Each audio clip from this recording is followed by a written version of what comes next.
kok ada manusia hari ini mengajak orang kepada kesesatan seperti itu. Ya saya pengen sekali berbicara, tapi kemarin saya sudah sampaikan ke beberapa para alim ulama, Majelis Ulama Indonesia khususnya yang di Riau. Saya sampaikan, jangan sampai di Pekanbaru ini, khusus Pekanbaru, umumnya untuk Riau ini, ada kelompok-kelompok yang seperti ini. Air diambil, dia pegang perempuan, ini laki-laki megang perempuan, atau dia berfoto dengan perempuan nempel-nempel begini. Nempel laki-laki perempuan, salaman laki-laki perempuan, cium-ciuman begini tangannya gitu. Terus kita gini kan ke aqua, ke botol, terserah botol minum apapun gitu, berkah, buah berkah. Saya mau tanya sama Bapak Ibu, itu di mana logika akal sehatnya itu? Assalamualaikum warahmatullahi wabarakatuh. Alhamdulillahi rabbil alamin. Alhamdulillahilladzi an'ama bi ni'matil iman wal islam bihima tatimmus salihat. Ashhadu an la ilaha illallah wahdahu la syarika lah wa ashhadu anna Muhammadan 'abduhu wa rasuluh la nabiyya ba'd. Allahumma salli wa sallim wa barik ala hadzal nabiyyil karim. Allahumma salli ala Muhammad wa ala ali Muhammad fil alamin innaka Hamidum Majid. يا أيها الناس اتقوا ربكم الذي خلقكم من نفس واحدة وخلق منها زوجها وبث منهما رجالا كثيرا ونساء واتقوا الله الذي تساءلون به والأرحام إن الله كان عليكم رقيبا. وقال الله تعالى يا أيها الذين آمنوا اتقوا الله وقولوا قولا سديدا يصلح لكم أعمالكم ويغفر لكم ذنوبكم ومن يطع الله ورسوله فقد فاز فوزا عظيما. وقال الله تعالى فهل عسيتم إن توليتم أن تفسدوا في الأرض وتقطعوا أرحامكم Ulaika alladzina la'anahumullah fa'asammahum wa a'ma absarahum. Kemudian Allah berkata di dalam surat Al-Hajj ayat 30. Fajtanibur rijsa minal awthan wajtanibu qaulaz zur. Shadaqallah. Wa qala Nabi sallallahu alaihi wasallam an Auf bin Malik قال النبي صلى الله عليه وسلم أخاف عليكم ستا إمارة السفهاء وسفك الدماء وبيع الحكم وقطيعة الرحم ونشو يتخذون القرآن مزامر وكثرة الشرط. Bapak Ibu sekalian yang berbahagia, di subuh hari ini kita lanjutkan kajian kita dari kitabnya Ahlus Sunnah wal Jamaah, Risalah Ahlus Sunnah wal Jamaah, karangan Syekh Hashim Al-Ash'ari. Di sini tak ada alnya ternyata. Hashim Ash'ari. Al-Allamah Syekh Hashim Al-Ash'ari. Itu hujan? Alhamdulillah. Baru hujan masuk saya di sini. Kami di sana sudah hujan dari tadi. Sudah deras dari tadi di sana. Alhamdulillah sudah sampai copot-copot bukunya Pak.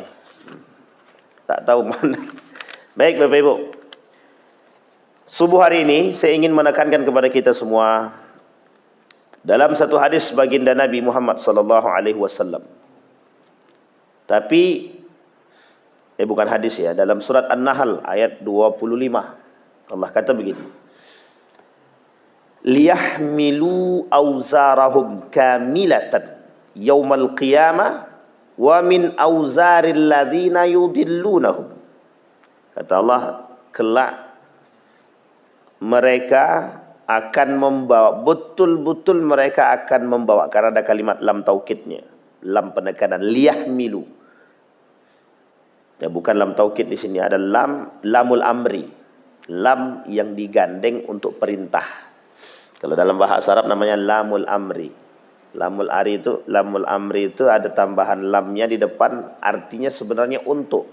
Tapi karena bergabung dengan fi'il amri, bergabung dengan fi'il kata kerja mudhari', maka jadi lamul amri. Liyahmilu, agar mereka membawa auzarahum, wizrahum, perbuatan-perbuatan mereka kamilatan, sempurna semuanya, yaumal qiyamah, ketika hari kiamat. Wa min auzaril ladzina yudillunahum, dan perbuatan-perbuatan mereka yang mereka lakukan, yang telah mereka lakukan terhadap umat yang menyesatkan, yudillunahum, atau mereka yang mengajak kepada kesesatan, yudillunahum, dalam surat An-Nahl. Kemudian berkata Abu Daud wa Tirmizi an Abi Hurairah radhiyallahu anhu qala Rasulullah sallallahu alaihi wasallam, man da'a ila hudan kana lahu min ajri mithlu ujuri man tabi'ahu la yanqusu dzalika syai'. Sebaliknya, wa man da'a ila dhalalah, dan barang siapa yang mengajak kepada kesesatan, kana alaihi minal itsmi mithlu athami man tabi'ahu la yanqusu dzalika min athamihim syai'. Kata Nabi dari hadis Abu Daud tadi, yang mengajak kepada petunjuk, maka dia akan mendapatkan pahala dari orang yang mengikuti petunjuk yang disampaikan, jika benar. Tapi jika sesat atau menyesatkan, man da'a ila dalalatin, yang mengajak kepada kesesatan, kana alaihi minal itsmi, dan dia akan mendapatkan dosa dari orang yang mengikuti perbuatan dia. Bahasa lainnya dosa atau apa? Jariyatus su, dosa yang berkelanjutan, jariyatus su. Contohnya itu guru ngajar tapi yang diajarkan sesat, salah. Contoh. Tapi ini mungkin keterbatasan dulu ya. Berapa jumlah nabi anak-anak? 25, Bu. Nah, itu sesat itu. Tapi kan itu yang diajarkan guru kita dulu, waktu kita dulu masih kecil-kecil. Apakah itu bisa dikatakan sesat? Keterbatasan. Wajar apa tidak wajar itu? Setidaknya kita paham dulu. Tapi ternyata setelah kita cross check, nabi itu 1000 lebih. Nah, yang tertulis di dalam Al-Quran itu ada 5. Ada 25. Disebut dengan ulul azmi 5, sisanya rasul. Jadi yang disebut dengan 25 itu rasul dan ulul azmi. Ulul azminya ada 5, rasulnya ada 25. Jadi rasul dan ulul azmi kalau digabung semuanya 25. Bisa dipahami Bapak Ibu? Berapa jumlah malaikat? 10. Ternyata jumlah malaikat 1000 lebih. 2000 lebih. Cuma kok disampaikan dalam waktu kita masih kecil cuma 10. Yang sering disebutkan di dalam Al-Quran itu ada 10. Dalam hadis Nabi. Bahkan ada satu malaikat yang tidak ada namanya. Namanya Malakul Maut. Yang dikenal dengan Israel. Itu ternyata nggak ada itu. Bapak Ibu boleh cari itu dalam hadis. Nggak ada namanya Israel, itu nggak ada. Bila Israel datang memanggil, itu kan lagu itu. Ternyata nggak ada dalam hadis itu. Cuma ada dalam kitabnya Israel. Israiliyat, ceritanya orang-orang Israel. Bisa dipahami ya di sini? Zulaikha. Tidak ada dalam hadis sahih nama istri Nabi Yusuf itu Zulaikha. Itu tidak ada. Dalam hadis sahih tidak ada. Hanya ada terdapat dalam hadis yang dhaif jiddan, itu pun satu. Tentang Zulaikha. Jadi dulu banyak sekali. Saya punya buku judulnya Israiliyat fi Tafsir Al-Quran. Cerita-cerita Israiliyat, orang-orang Israel yang membangun cerita, tipu daya di dalam tafsir Al-Quran itu. Nah, salah satunya yang seperti yang tadi kita sampaikan. Seperti Zulaikha. Ada cerita-cerita yang lain tentang Harut wa Marut, Nabi Yusuf alaihissalam. Ada film Nabi Yusuf yang sekarang sudah divideokan 45 episode kalau saya tak salah. Nah, di antara 45 episode itu banyak sekali tambahan-tambahan yang ditambah oleh sebagian kalangan. Kalau saya mengatakan bukan dari Syiah, tapi diambil dari Israiliyat, cerita Israiliyat. Karena bahasanya tidak bahasa Arab, bahasanya bahasa orang asli Ethiopia di situ. Kalau dia bahasa Arab ada 2 kemungkinan, asli atau Syiah, gitu saja. Kita ambil contoh filmnya Ali bin Abi Thalib, itu filmnya Syiah. yang sering kita tonton itu ternyata ada unsur syiahnya. Ada namanya film Mukhtar Nameh, itu ada syiah, ada unsur syiahnya. Nah kalau film Umar bin Khattab yang diserikan, nah, itu memang ahlus sunnah wal jamaah yang buat. Nah, itu kita film pun harus hati-hati Pak. Film-film sekarang nih, terkhusus film-film Islami, nah, itu kita harus betul-betul mencari rekomendasi yang baik. Karena sekarang itu banyak yang dalam film-film itu memang dimasukkan unsur-unsur kelompok. Kalau dia Syiah, Syiah. Kalau dia Wahabi, Wahabi. Kalau dia Khawarij, Khawarij. Kalau dia Yahudi, Israel. Dibuatnya Pak. Ada banyak film-film itu. Kita ambil contoh filmnya Risalah tentang Nabi Muhammad. Itu banyak sekali fitnah Nabi itu dia sampai ke situ. Nabi Sulaiman. Lihat film Nabi Sulaiman yang ditontonkan. Yang kemudian boleh disebarkan itu. Kemudian filmnya tentang Turki Utsmani yang dibuat perempuan yang nggak pakai kerudung, boleh raja itu boleh punya istri banyak dan dipertontonkan dengan model yang tak baik, banyak sekali. Tapi itu mengambil cerita Islami gitu. Nah ini yang dikecam, yang harusnya kita berhati-hati di situ. Nah kemudian Bapak Ibu kembali kepada apa yang tadi kita sampaikan, barang siapa yang mengajak kepada petunjuk maka dia diminta pertanggungjawaban. Di hari kiamat tadi pertanggungjawabannya bagaimana? Ya seperti yang dia buat. Kalau baik dia baik. Makanya hati-hati, menjadi seorang guru itu mulia dan berbahaya. Itu pun tidak dihargai kan? Dipenjarain lah kan begitu. Guru 2 orang sampai sekarang belum selesai itu kasusnya itu. Ada guru nempeleng murid gara-gara merokok, satu sekolah semua muridnya nggak mau masuk sekolah. Ternyata dihasut oleh orang tua untuk tidak masuk sekolah. Kalau saya jadi kepala sekolah tutup, semua murid itu pulang, tidak usah dikasih ijazah, biarin aja. Dan sepakati semua satu provinsi tidak usah ada yang menerima murid tersebut. Biar tahu dia susahnya jadi seorang guru. Itu bagus itu. Kalau mau seprovinsi itu tutup untuk anak itu, tidak usah. Kami semua seprovinsi baik pesantren baik apa tidak akan menerima murid-murid tersebut. Sebarkan datanya semua. Itu yang tukang hasut langsung sakit kepala itu. Kecuali mereka semuanya kaya semua, mau beli ijazah semua. Itu pun sebarkan itu data-datanya itu. Harus begitu. Ini satu sekolah tidak mau sekolah gara-gara merokok ditempeleng sama gurunya. Itu kalau zaman kami kecil dulu bukan ditempeleng Bu, dipukul pakai kayu. Kami di pondok dulu jangankan ditempeleng Bu, kalau merokok itu habis. Saya pernah dipukul di pondok itu dari ujung tumit sampai ke sini. Itu lengket baju tuh, lengket. Itu pukulannya pakai apa tuh? Banyak nih yang mukul tuh Pak. Pokoknya lengket tuh baju. Baju ini nggak bisa dibuka nih. Itu padahal nakalnya nggak nakal-nakal banget, cuman berbicara bahasa Indonesia. Padahal nggak boleh itu Pak, haram. Cuman haram itu nggak qat'i seperti ngerokok gitu. Kalau ngerokok dia pukul kayak gitu mungkin ya.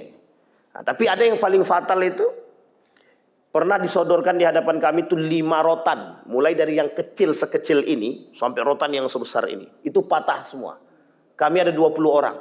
Ini lutut ini, paha ini sampai ke bawah itu isinya cuma membuka celana, membuka kain sarungnya itu harus pelan-pelan. Karena itu udah darah, sudah lengket. Sarung itu dengan kulit ini lengket. Tinggal dibuka tuh darah aja semua. Jadi dulu ini dia mati rasa nih, mati rasa. Karena sering dipukul dulu. Tapi ada sebab dianggap ini penting. Kenapa? Kami nggak sholat berjamaah. Itu memang nakal itu Pak. Kalau tidak sholat di pondok itu penting, kalau sholat berjamaah itu tidak sholat berjamaah itu memang saya akui itu tidak ada masalah. Kalau itu kita masih ini. Ini cuma tidak berbicara karena kami berbicara bahasa Indonesia. Itu habis ya di buku itu. Tapi kalau kita mau cerita gitu. Tapi kan anak zaman sekarang itu dicubit sedikit langsung ngadu dia. Makanya guru-guru sekarang nih masa bodoh, mau pintar kalian mau bodoh terserah. Kadang-kadang kita mau berpikir demikian Pak, demi murid sekarang itu. Dulu ada, saya ngajar di salah satu pondok itu. Anaknya itu merokok, nonton video tidak benar, saya tempelengin Pak. Pimpinannya datang, pimpinan pondok. Dia bilang gini, Ustaz, enggak usah keras-keras sama santri Ustaz. Oh gitu Pak ya. Karena kalau keras-keras nanti kalau Ustadz dilaporkan kami bermasalah juga. Oh baik, saya pindah alur. Kebetulan saya sebagai kepala kesantrian, saya ganti. Pas anaknya melakukan, saya buat langsung tanda tangan. Sini, panggil bapakmu sini, bawa anakmu pulang semua itu. Protes lagi. Kenapa kok langsung dipulangkan? Gitu. Kok nggak dikasih nasihat dulu? Nggak butuh anak bapak nasihat. Orang kayak anak bapak ini nggak butuh nasihat. Kenapa itu? Orang tuanya penghasut, saya bilang itu. Bawa pulang sekalian. Kita pulangin pak. Besoknya datang lagi pimpinannya. Ustadz, jangan keras-keras betul. Saya bilang kami terbiasa keras. Anak manja itu nggak bisa dimanja-manjakan. Kita yang diinjaknya. Nah, begitulah keadaan kita sekarang. Kita ini terlalu baik dengan keadaan. Contoh yang paling unik adalah aliran-aliran sesat yang hari ini berterbaran di tengah kita itu gara-gara kita terlalu baik. Udahlah biarin aja, itu kan haknya mereka. Akhirnya apa sekarang? Berkah. Tangan tuh habis suci. Astagfirullahaladzim. Berkah tuh. Begini kan aja berkah gitu. Sudah habis pegang rokok, perbuatan makruh bisa berkah, itu nggak nyambung sama sekali itu. Paham sampai di sini Bapak Ibu? Nah, makanya kita bahas pagi ini itu. Judul kita ini adalah fi bayani ithmin man da'a ila dhalalati aw sanna sunnatan sayyi'ah. Kata Syekh Hasyim Al-Asy'ari, poin pagi ini kita membahas tentang poin itu, pasal itu. Penjelasan tentang munculnya golongan kelompok yang mengajak kepada kesesatan atau sunnah sayyi'ah. Sunnah tapi menyesatkan, buruk perangainya. Kita ambil contoh. Rokok ini baik atau buruk? Bapak-bapak yang ngerokok jangan tersinggung. Rokok ini baik atau buruk? Buruk Pak Imam, apa baik? Buruk.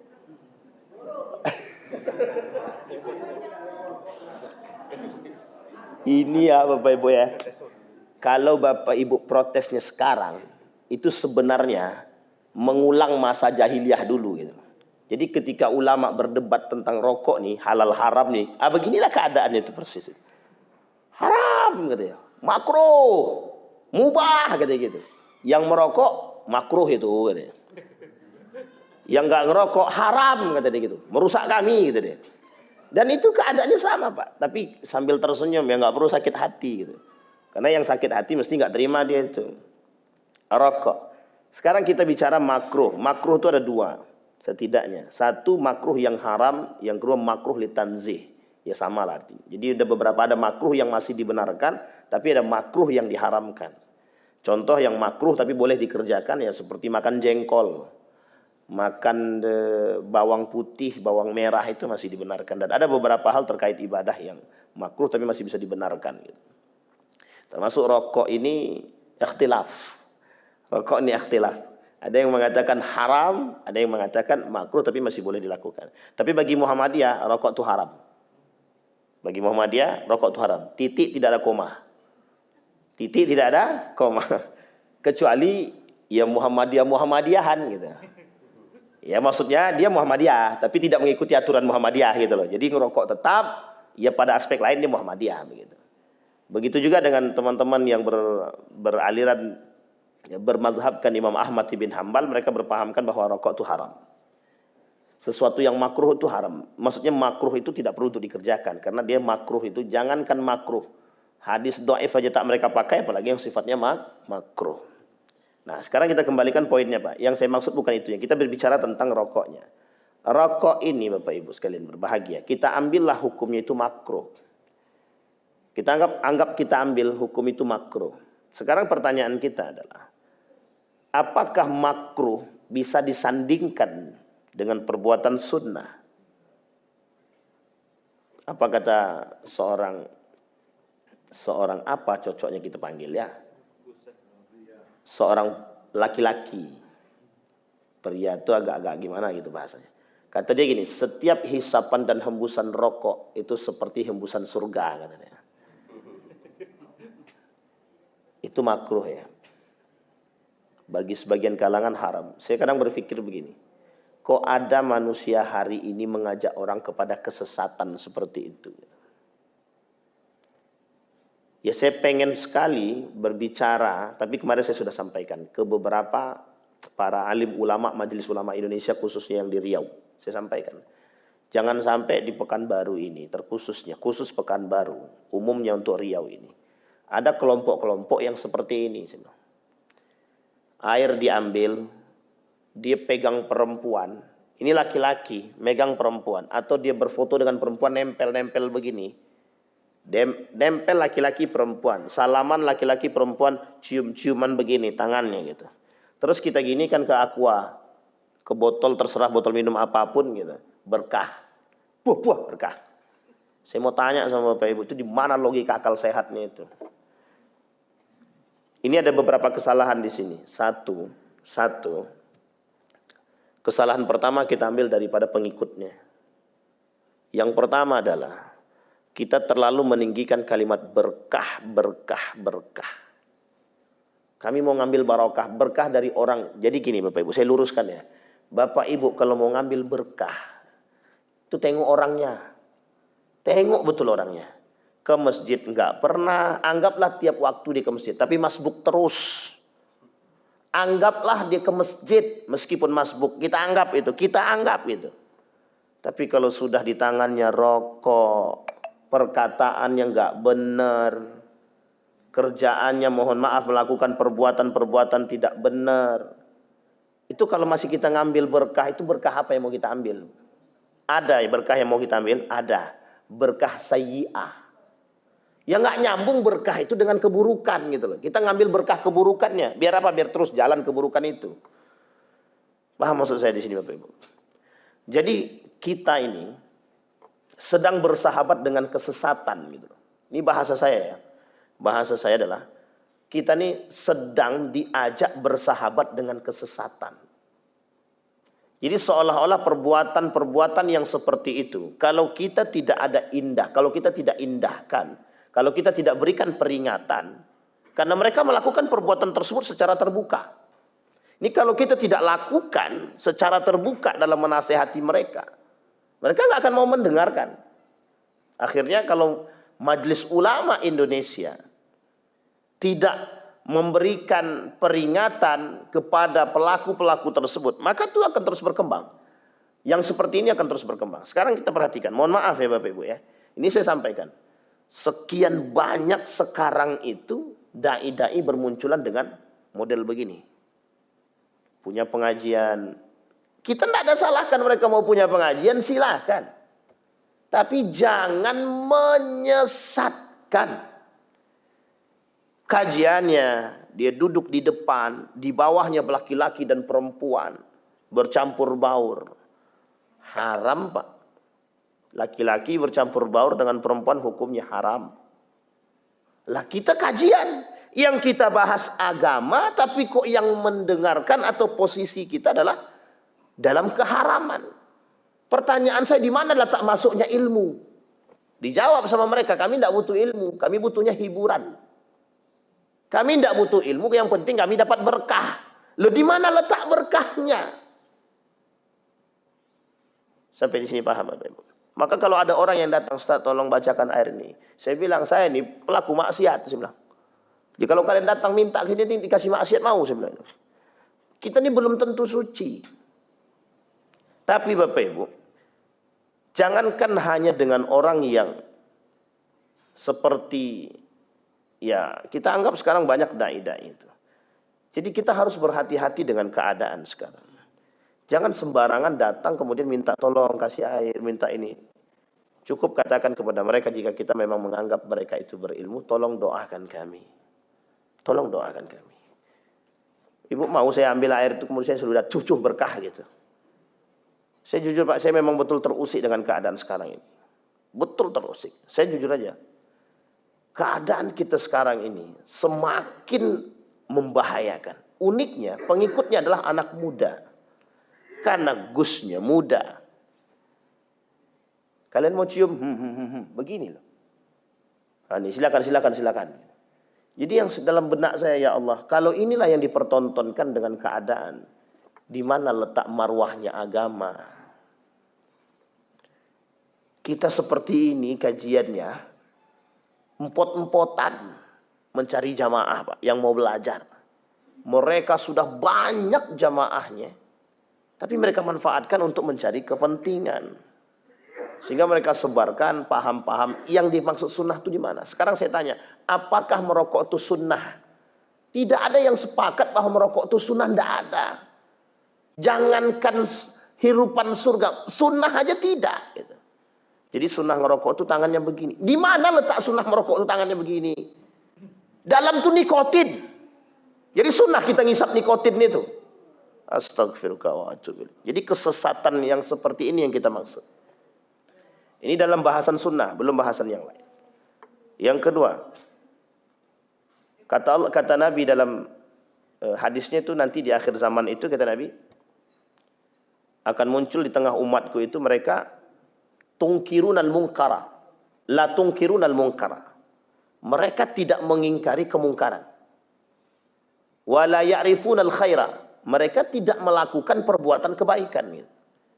Jadi la ya'rifunal khaira, mereka tidak tahu baik buruk itu yang mana. Dan ini Nabi ya yang ngomong. Kata Nabi dalam hadisnya, di akhir zaman itu mereka tidak tahu mana baik mana buruk. Justru mereka tidak mengingkari kemungkaran. Oh, ini kan bahaya. Kalau Nabi sudah katakan di akhir zaman mereka tidak mengingkari kemungkaran, tidak mengerti mana yang baik, bahwa ini bahaya. Kalau sudah tidak mengerti mana yang baik, berarti akan bercampur antara baik dengan yang buruk. Kalau tidak mengerti mana yang mungkar, mana yang tidak mungkar, berarti bercampur kemungkaran dengan yang lain. Bahkan bisa jadi kita mengaminkan perbuatan yang mungkar. Kita ambil, mohon maaf, laki-laki bercampur dengan perempuan, atau bersentuhan dengan laki-laki bersentuhan dengan perempuan. Atau mohon maaf, ada perbuatan yang mohon maaf, cuman pelukan aja laki-laki dan perempuan. Itu perbuatan keji.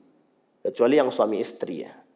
Yang suami istri saja. Ini buat bapak ibu nih suami istri.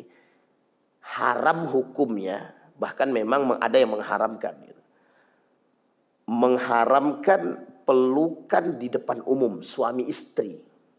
Nah ini sudah tidak suami istri, berpelukan di depan umum.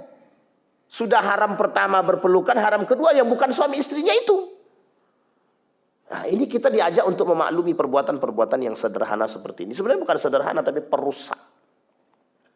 Ini masih mending dalam urusan yang mungkin tidak mengajak orang kepada kesesatan. Tapi lambat laun perbuatan seperti ini, jika tidak ada yang merespon, tidak ada yang memberikan nasihat dan kritikan, ini yang dimaksud oleh Nabi.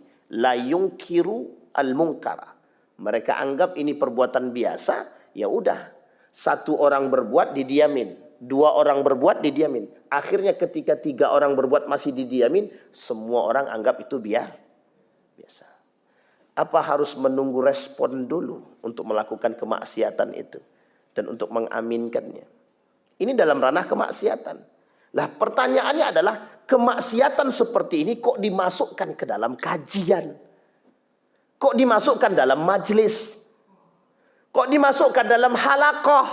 Kok dimasukkan dalam pengajian tabligh akbar? Kan menyesatkan. Anda kalau mau lakukan kemaksiatan sendiri, itu urusan Anda. Tapi ketika Anda sudah mengajak orang untuk melakukan kemaksiatan berjamaah, itu sudah menyesatkan dengan dalih membolehkan, memubahkan, mensunnahkan. Itu sesat berjamaah itu. Dan itu yang dimaksud oleh Nabi, kelak apa yang Anda buat, Anda pertanggungjawabkan di akhirat itu. Man sanna sayyi'atan, nanti akan diminta. Man da'ila dalalah au sanna sayyi'atan. Mereka mengajak kepada kesesatan. Unik Pak. Pengikutnya banyak. Dan mohon maaf perempuan-perempuan itu datang untuk berfoto, minta cium tangan segala macam. Karena berkah. Sekarang kita pakai logika. Sejak kapan ada berkahnya bersentuhan laki-laki dan perempuan? Yang bukan muhrimnya. Yang bukan mahramnya. Sejak kapan? Apa ada? Wong salaman aja laki-laki dan perempuan itu haram. Ditambah apanya yang berkah itu. Jadi yang saya ingin angkat adalah jangan membodohi masyarakat. Ini para dai jangan membodohi masyarakat. Dan khusus masyarakat, Bapak Ibu, untuk kita semua, jangan mudah dipengaruhi hanya karena persoalan seperti ini. Karena keberkahannya, karena kegantengannya, karena kemudaannya, karena dianggap pintarnya. Sehingga bukan berarti orang yang kita idolakan itu bisa memberikan peluang surga bagi kita. Jadi kita nih, makanya mohon maaf Bapak Ibu, saya tuh kadang-kadang suka aneh dengan negara Republik Indonesia ini. Memuji manusia itu berlebihan dan mengidolakannya berlebihan. Sampai bayangkan ya, ada aliran, ini saya sampaikan ya, ada aliran. Jadi kalau ada anak gadis pengikut aliran tersebut yang mau nikah, itu harus dicoba dulu sama pimpinannya. Saya bilang, lah kok masalahnya bukan itunya. Lah ya orang tuanya itu kemana ininya gitu loh. Sampai sini paham ya Bapak Ibu ya. Jadi apakah anak kandung pimpinan aliran ini kalau mau nikah harus coba bapaknya dulu? Astaghfirullah wa atubu ilaih. Bisa dipahami Bapak Ibu ya? Baik, maka kata Nabi dalam hadisnya yang diriwayatkan oleh Abu Daud tadi, man da'ila dalalatin kana alaihi minal ismi. Dia akan mendapatkan dosa mithla athamin man tabi'ahu, seperti dosa apa yang diikuti oleh mereka. Jadi pengikutnya dapat dosa, dosa pengikutnya diberikan kepada yang mencontohkan, yang memberikan pengetahuan. Di dalam satu hadis kata baginda Nabi Muhammad sallallahu alaihi wasallam, kata Nabi, aku mengkhawatirkan kepada kalian, kata Nabi, di akhir zaman itu, kata Nabi, akhafu alaikum, kata Nabi, aku khawatir umatku, kekhawatiran umatku itu, kata Nabi, terletak pada kehancuran umatku. Halaku ummati fil kitab wal laban. Hancurnya umatku nanti, kata Nabi, di akhir zaman itu terletak pada Alkitab wal laban, Al-Quran dan susu. Jadi Nabi bilang begini, kelak umatku itu akan hancur pada Al-Quran dan susu. Bisa dipahami di sini? Bisa nggak Bapak Ibu dipahami di sini? Kenapa Nabi kata kita ini hancur dengan Al-Quran dan susu? Ternyata ahlul hawa, kata Syekh Hashim Al-Asy'ari itu, dalam kitab beliau sudah beliau bahas itu, ada ahlul bid'ati dan ada ahlul hawa. Pelaku bid'ah, pelaku penurut hawa nafsu. Jadi muncul orang-orang yang sengaja memperhalus kajian-kajian kesesatan itu dengan menghadirkan hadis Nabi dan Al-Quran. Maksudnya bagaimana? Al-Quran dipoles, ditafsirkan sesuai dengan keinginan perut dia. Sehingga sesuatu yang tidak dibenarkan dianggap benar. Ada kok dalam Al-Quran.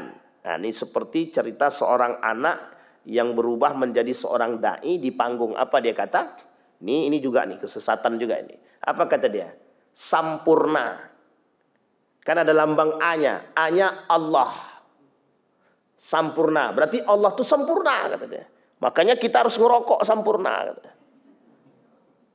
Itu kalau majelis ulama tidak memberikan peringatan kepada anak seperti ini, saya tidak berani panggil dia alim. Karena memang bukan alim itu. Kita saja tak berani manggil diri kita alim, apalagi orang-orang yang seperti itu alim. Apalagi orang-orang yang seperti itu. Dia kata di sempurna itu Allah. Allah. Sempurna. Allah itu sempurna. Uniknya diketawain sama jamaahnya, Pak. Artinya jamaahnya terhibur dengan keadaan seperti itu. Meskipun lagi-lagi minta maaf ya, di Jawa gitu. Ya, bukan di Sumatera. Dan inilah yang menjadi masalah kita sekarang. Pertanyaannya, itu salah tafsir? Itu salah tafsir atau salah ajar itu? Kurang ajar, Pak. Kurang ajar itu. Mereka tidak memiliki adab kepada Allah dan Rasulullah. Mentertawakan kalimat Allah di balik permainan dan lelucon yang mereka buatkan. Bapak Ibu tidak usah khawatir. Allah akan meminta pertanggungjawaban di hari kiamat atas perbuatan yang mereka buat. Andai kata dari sekian jamaah yang hadir, anggaplah 100 orang yang hadir yang mendengarkan kajian dia. 2 orang saja di antara yang hadir mengikuti perkataan dia. Maka nanti selain dari rokok sampurna apa lagi namanya? Ji Samsu. Itu apa gitu? Mau di apa? Ji itu apa? Sam itu apa? Su itu apa? Kok lebih tahu ibu daripada bapak-bapak? Ji Samsu. Coba bayangkan. Kalau seandainya di antara jamaah 2 orang saja Pak. Tidak usah banyak-banyak, dari antara 102 orang saja. Mengikuti perkataan beliau. Seolah-olah rokok itu memang harus untuk dirokok dan sunnah. Maka yang 2 orang ini akan mengulangkan perkataan dia kepada setiap orang yang ingin merokok. Dan 2 orang ini akan menyampaikan kepada orang lain, dan orang lain akan menyampaikan kepada yang lain. Apa yang terjadi Pak? Jariyatus su'. Dosa jariah. Coba bayangkan. Inilah yang kita khawatirkan. Inilah yang disebut dengan mereka salah paham dan salah mengartikan. Ini sebenarnya cukup berbahaya dan juga mungkin berbahayalah. Tapi ada yang lebih berbahaya daripada itu. Ada kelompok hari ini namanya liberalisme. Tahu Bapak Ibu liberalisme? Nah, ini sudah masuk dalam perang pemikiran nih Pak. Kelompok liberalisme, bahasa sederhananya begini. Sederhananya. Ada kelompok yang suka berpikir bebas. Jadi seolah-olah bagi mereka, apa yang mereka buat itu betul. Dan Al-Quran itu adalah bagian pemanis yang bisa diotak-atik. Sehingga kata mereka, kalau Al-Quran sekarang ini tidak dikaji lebih dalam menyesuaikan zaman, maka Al-Quran akan terus tertinggal. Jadi artinya Al-Quran dipaksakan untuk mengikuti perkembangan zaman. Sampai di sini paham ya? Sama istilah yang tadi. Kalau zaman dulu orang tidak suka merokok, maka sekarang Al-Quran harus menerima dan mengatakan bahwa rokok itu mubah. Meskipun pada awalnya makruh gitu. Tapi dipaksakan untuk memubahkan. Ini padahal yang sepele gitu. Yang kita khawatirkan adalah padahal yang haram. Nikah beda agama misalkan, hukumnya haram. Mereka akan mengkaji Al-Quran lebih mendalam agar Al-Quran ini bisa menerima bahwa sekarang itu sudah zaman berkembang, toleransi harus dijunjung tinggi. Sehingga nikah beda agama yang tadinya haram harus dimubahkan. Artinya bagaimana? Tafsir Al-Qurannya yang tadinya mengharamkan harus dirubah. Membolehkan. Bisa dipahami Pak. Begitu keadaan kita sekarang. Sehingga mereka terus keras agar membuat, merubah, agar merenovasi. Kalau bahasa gaulnya begini. Bahasa gaul dalam akademik, rekonstruksi. Nah, itulah. Membangun ulang pemahaman orang sekarang dalam istilah Al-Quran, tafsirnya diperbaharui. Biar otak kita nih mengikuti perkembangan zaman. Jadi Al-Quran jangan jadul terus. Satu. Yang kedua, kita ambil contoh yang lain. Itu nikah beda agama. Sekarang hukum zina. Zina itu jelas haramnya Pak. Mereka inginkan, udahlah ndak usah yang kayak gini ini kan kalau dulu orang zina itu dirajam, kemudian diusir dari kampung. Lah sekarang tidak begitu. Anggaplah zina ini masih boleh, masih tidak dibenarkan, masih haram. Tapi tidak ada hak kita untuk mengusir mereka. Dan tidak ada hak kita untuk merajam mereka. Artinya tafsir Al-Quran bergeser. Dan ini akan disesuaikan. Itu kan kita menyesuaikan dengan kondisi tempat tinggal kita. Ya kalau tempat tinggalnya masih menerima orang itu ya biarkan saja. Jadi seolah-olah kita nggak takut dengan ancaman Allah bahwa orang berzina itu akan menularkan laknatnya kepada kita. Jadi Bapak Ibu, orang berzina di dekat rumah kita atau tetangga kita atau masih dalam lingkup RT kita atau RW kita, itu kalau nggak diusir itu menular penyakitnya itu, penyakit zinahnya. Dan penyakit laknatnya menular ke kita. Jadi Ustaz memaksakan kita untuk tetap, kalau bisa ya usir orang itu Pak. Bukan diusir maksudnya, disuruh pindah, suruh cari tempat yang lain. Sampai mereka bertobat kepada Allah. Bahkan dalam satu riwayat Pak, orang zina harus nikah dengan pezina juga. Orang zina itu harus nikah dengan pezina. Jangan orang zina itu nikah dengan orang yang tidak berzina. Dalam satu riwayat begitu. Jadi saking susahnya Pak. Nah kita pengen sekarang itu ingin tafsiran hadis ini yang seperti ini itu kan terlalu jadul bagi mereka. Ini kan tafsirnya orang dulu. Sekarang ini kan kita toleransi harus tinggi, bersamaan harus kuat, perdamaian harus terjaga. Ya sudah, ya suka-suka hati dia lah. Tinggal nikahkan aja selesai kok. Dan kita bahagia gitu. Dan kita justru datang ke pernikahan pelaku zina gitu.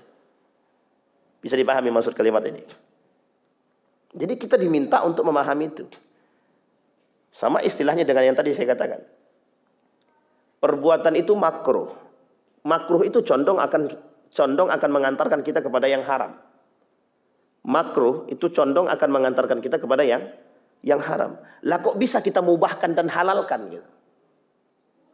Kita mubahkan dan kita halalkan. Inilah yang dimaksud dengan salah memahami. Nah, kesesatan yang terjadi sekarang yang dibawa oleh para mereka-mereka yang mencoba untuk memulai mencari panggung dan lain sebagainya itu mereka salah dalam memahami.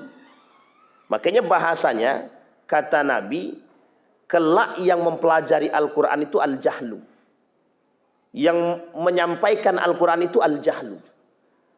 Yang menyampaikan Al-Quran, yang menyampaikan nasihat itu orang bodoh. Sehingga orang-orang yang bodoh yang menyampaikan ini diikuti. Ketika diikuti dan dia akan menyampaikan kembali, maka ini yang disebut dengan kebodohan yang tertular. Kebodohan yang terus-menerus terjadi. Nah, kata Nabi, kalau ini sudah terjadi, kata Nabi, maka Anda sudah dekat dengan hari kiamat. Pertanyaannya muncul, apakah kita sudah dekat dengan hari kiamat? Setidaknya kita hari ini sudah berada di akhir zaman. Kalau sudah berada di akhir zaman, berarti kedekatan kita dengan hari kiamat dekat. Artinya kita sudah berada di akhir zaman. Wallahu alam masalah kiamat itu kapan, tapi yang jelas kita sudah berada di akhir zaman. Kenapa demikian? Karena apa yang dikatakan oleh Nabi semuanya dalam hadis tentang akhir zaman dan fitnah itu terjadi. Termasuk orang-orang yang mempermainkan Al-Quran, merubah Al-Quran. Bisa dipahami ya Pak ya?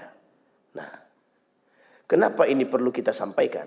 Agar Bapak Ibu tidak terlalu kaget dengan keadaan kita hari ini. Jadi kalau nanti Bapak Ibu buka televisi, syukur-syukur tidak ada televisi di rumahnya. Atau Bapak Ibu nanti buka HP, syukur-syukur nggak pandai pakai HP. Bapak Ibu lihat Facebook, syukur-syukur nggak punya Facebook. Karena masuknya lewat situ semua. Di Facebook, di Instagram, di TikTok. Itu keluar Pak.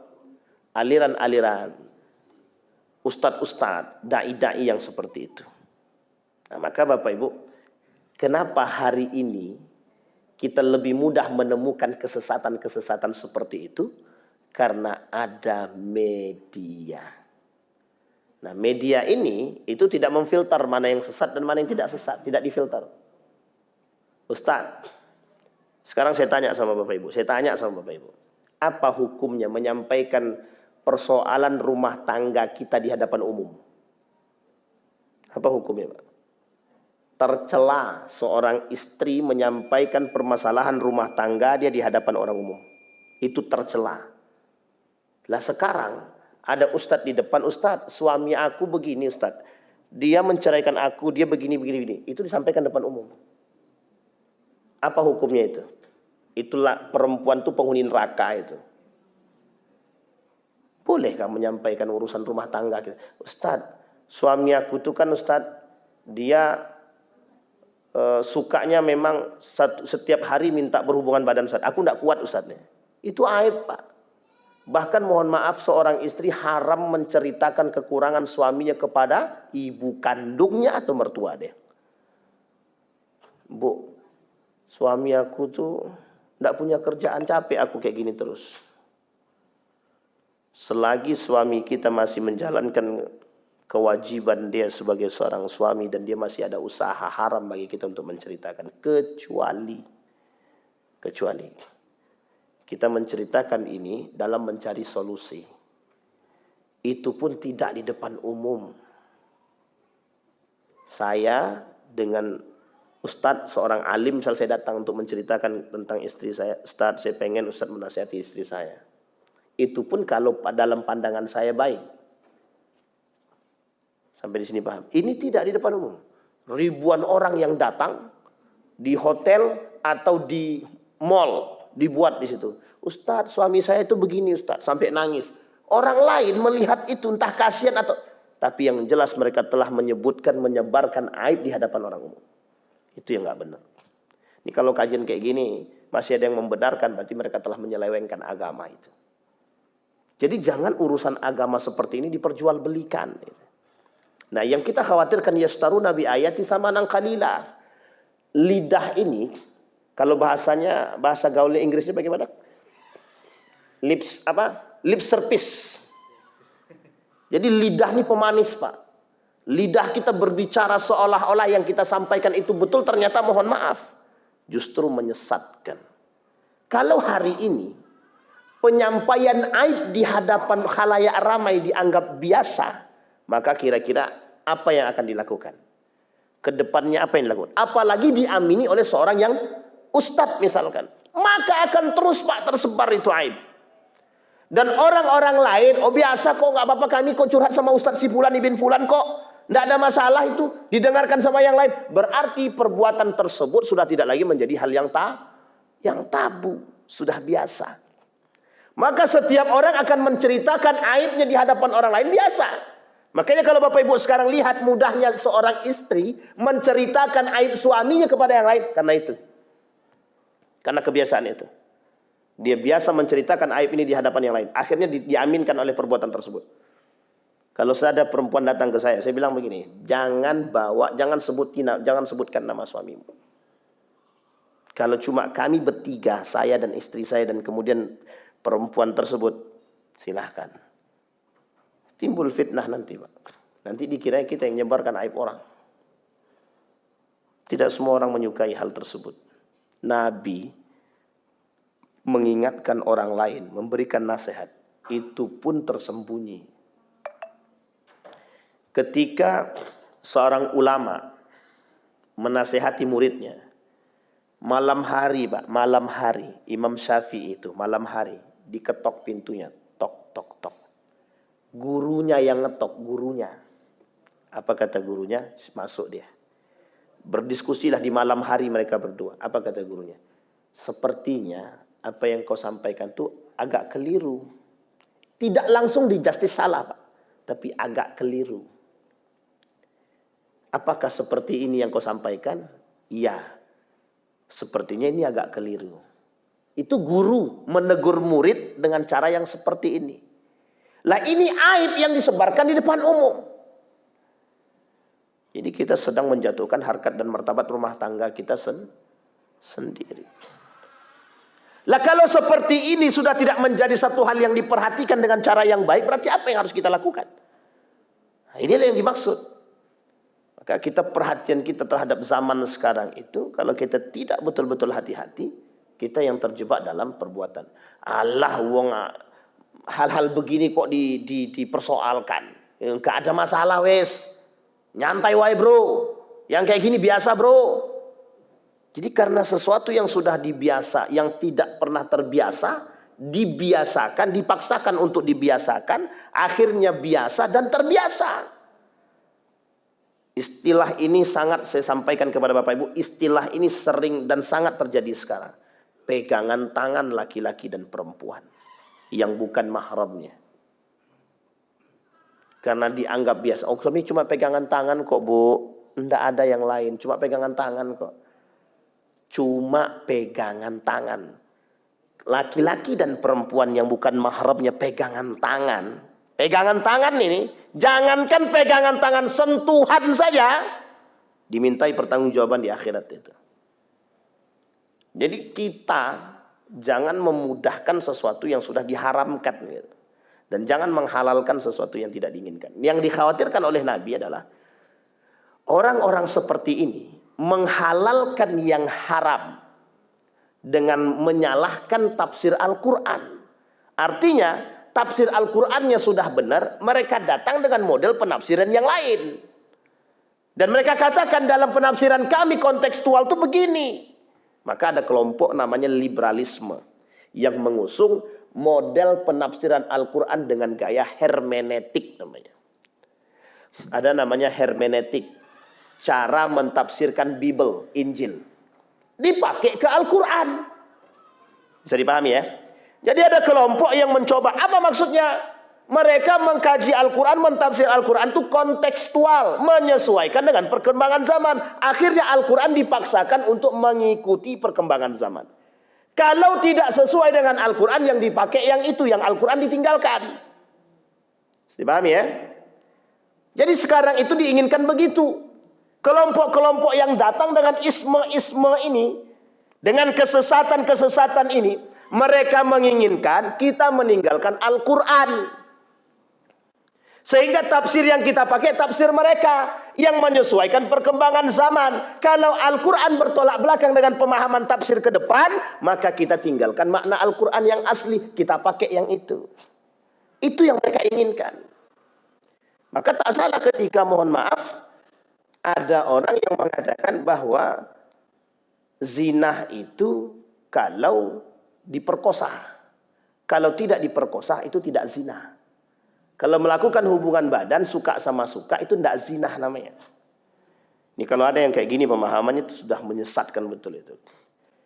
Kira-kira ada nggak yang kayak gini? Ada. Yang hampir mau diundang-undangkan. Coba bayangkan Pak. Kalau sempat itu terjadi selesai urusan kita. Dulu Pak, ada namanya promosi kondom. Ini saya mau kasih tahu nih Pak sama Bapak Ibu. Promosi kondom. Sekarang sudah, sedangkan kondom tidak dipromosi aja banyak yang cari. Ini yang jual-jual begini ini kan banyak gitu. Yang jualnya, ini cerita seorang anak-anak. Astagfirullahaladzim. Anak kecil Pak, dianggapnya permen gitu. Astagfirullahaladzim. Coba bayangkan. Sekarang saya tanya Bapak Ibu. Saya tanya dengan akal sehat kita semua gitu. Akal sehat. Apa tujuannya menjual begitu itu? Kalau mereka suami istri, kalau suami istrinya, mohon maaf ya, kalau suami istri, apa penting begitu itu? Nggak ada pentingnya sama sekali begitu itu. Sekarang berarti dijual untuk apa? Untuk pelaku-pelaku yang tidak suami istri itu. Dengan alasan apa? Mengurangi HIV, AIDS. Tidak mengurangi, membobrokkan akhlak manusia begitu itu. Justru kita memberikan pelancar, pelicin bagi mereka yang mau berzina. Silahkan zina, ini alatnya. Astagfirullah. Alat kontrasepsi diperjualbelikan dengan begitu semudahnya gitu. Artinya kita diminta untuk mengaminkan perbuatan beginian gitu. Nih Bapak Ibu kalau mau lihat kapan terjual banyaknya barang tersebut, lihat malam Ahad. Malam Ahad, tahun baru dan momen-momen tertentu. Nah, itu banyak terjual itu. Kok Ustaz tahu? Iyalah, kita kan harus cari tahu. Nauzubillah. Kenapa? Karena saya pernah tanya Pak, kapan barang ini terjual laris? Disampaikan. Oh ini terjual laris harinya ini nih Ustaz. Ini Pak, bukan Ustaz ya Pak. Kita kan pakaian-pakaian biasa kita tanya. Kalau sempat kita pakaian begini nanya, nggak akan dijawab Pak. Tahu Bapak Ibu alasan kenapa saya cari tahu? Biar kita berbicara dengan fakta, bukan tanpa data. Makanya mohon maaf, sampai berani itu kalau saya tak salah yang berbicara begitu itu. Mantan Menteri Pendidikan itu. Mantan. Apa dia kata? Kalau ya persoalan itulah. Jadi dianggap zina itu kalau diperkosa, kalau tidak diperkosa ya enggak, bukan zina. Jadi hubungan suka sama suka itu bukan. Maka apa yang terjadi sekarang? Banyak anak-anak muda sekarang itu berhubungan meskipun mohon maaf ada yang berhubungan tidak sampai melakukan hubungan badan. Tapi mohon maaf Pak, pelukan itu sudah hina Pak.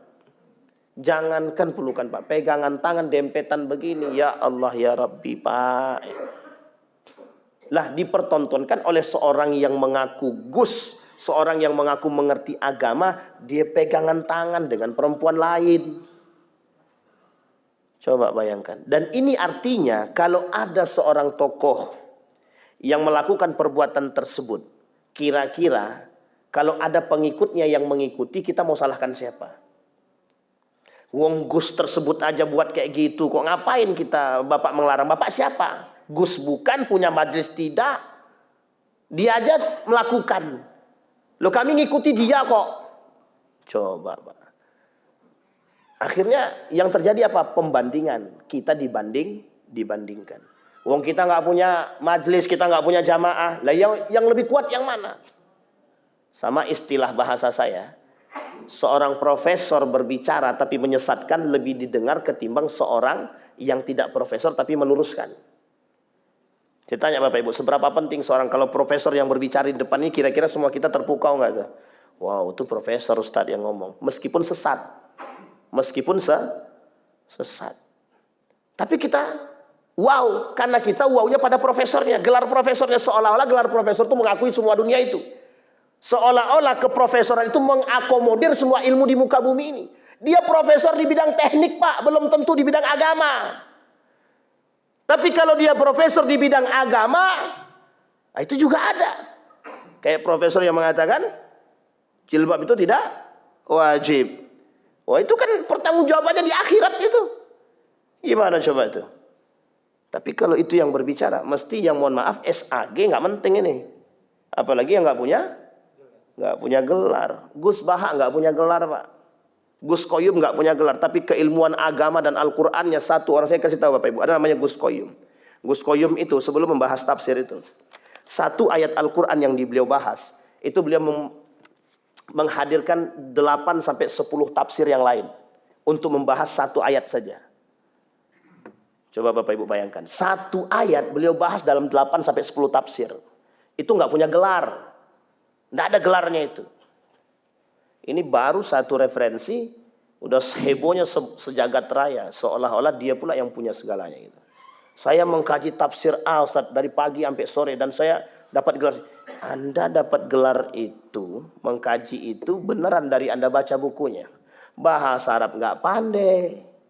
Cuma belajar dari terjemahan. Mohon maaf Pak, kita tidak menghinakan orang. Tidak Pak. Orang yang mohon maaf Pak, orang yang membanggakan diri mesti nggak benar. Udah selesai itu urusan. Kalau ada orang yang membanggakan diri, itu udah mesti nggak benar itu Pak. Mesti nggak benar. Sampai di sini bisa dipahami Pak. Kesimpulan yang ingin saya sampaikan dari hadis Nabi yang tadi. Kata Nabi, kelak di akhir zaman yang dikutip oleh Syekh Hasyim Al-Asy'ari tadi. Kata Syekh Hasyim Al-Asy'ari, dikutip dari hadis Nabi, kelak di akhir zaman banyak orang yang menggunakan Al-Quran untuk mencari kepentingan. Sehingga lisan mereka akan menyampaikan itu, tapi penuh dengan kesesatan. Kembali kepada hadis yang pertama sekali kita bacakan, man da'a ilal huda. Kalau mereka mengajak kepada petunjuk, maka dia akan mendapatkan pahala dari apa yang disampaikan. Tapi kalau dia mengajak kepada mohon maaf kesesatan, dia juga akan merasakan kesesatan yang dia lakukan, yang dia ajak orang lain untuk sesat bersama. Istilah katanya sesat berjamaah. Maka dia akan mendapatkan dosa daripada pelaku-pelaku kesesatan yang telah dia sesatkan. Nah, yang poin penting bagi kita hari ini, berhati-hatilah dengan media. Berhati-hatilah dengan agama. Berhati-hatilah dengan tokoh-tokoh agama. Bukan berarti kita suuzon, tidak. Tapi kita harus berhati-hati. Maka poin paling penting di antara itu adalah belajarlah agama dengan sebaik mungkin. Hati kita Pak pasti akan menolak yang salah dan akan menerima yang benar. Maka selalu hadirkan hati dalam setiap belajar agar bisa memfilter mana yang baik dan mana yang buruk. Saya kira itu saja, mudah-mudahan ada manfaat bagi kita semua. A'udzubillahi minasyaitonirrajim. Bismillahirrahmanirrahim. Hamdan syakirin, hamdan na'imin. Hamdan yuwafi ni'amahu wa yukafi mazidah. Ya Rabbana lakal hamdu kama yanbaghi li jalali wajhikal karim wa 'azimi sultanik. Allahumma faqihna fid din wa 'allimna ta'wil. Allahumma ansur man nasara ad-din wa khudhul man khadhal muslimin. Allahumma arinal haqqa haqqa warzuqna ittiba'ah wa arinal batila batila warzuqna ijtinabah. Allahumma rzuqna rizqan halalan tayyiban mubarak wa anta khairur raziqin. Allahumma ansur man nasaraddin wa khudhul man khadal muslimin. Allahumma ansur ikhwanana al-mujahidin fi Palestin wa fi Gaza wa fi Yaman wa fi kulli makan ya rabbal alamin. Allahumma jannibna min munkaratil akhlaq.